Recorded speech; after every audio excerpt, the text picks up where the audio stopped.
छठी मैया की।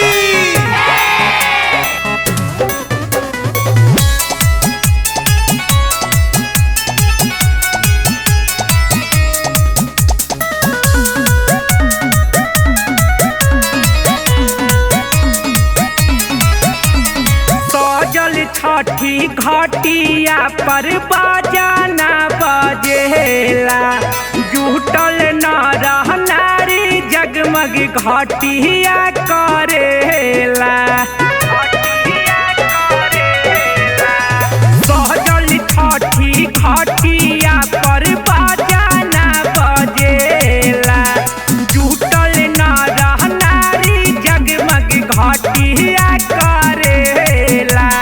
छठी माई के दर्शन पाके खुश होला हमर मानवा, तलाल चाचा तेजस्वी भैया करे छठी पूजा नवा। तेजा भैया तेजस्वी संगे करे ले पूजा नवा।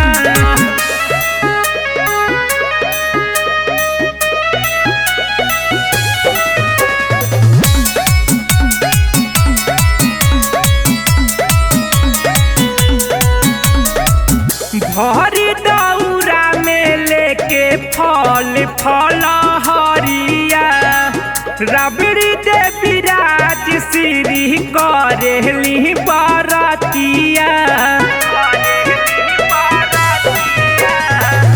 भरी दौरा में लेके फल फल हरिया, रबड़ी दे विराज श्री करेली बरतिया। छठी माई के कृपा होई पुरई है यहरा मानवा, तलाल चाचा तेजस्वी भैया करे छठी पूजा नवा।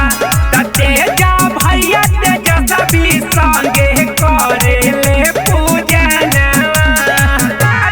चाचा तेजस्वी भैया करे छठी पूजा नवा।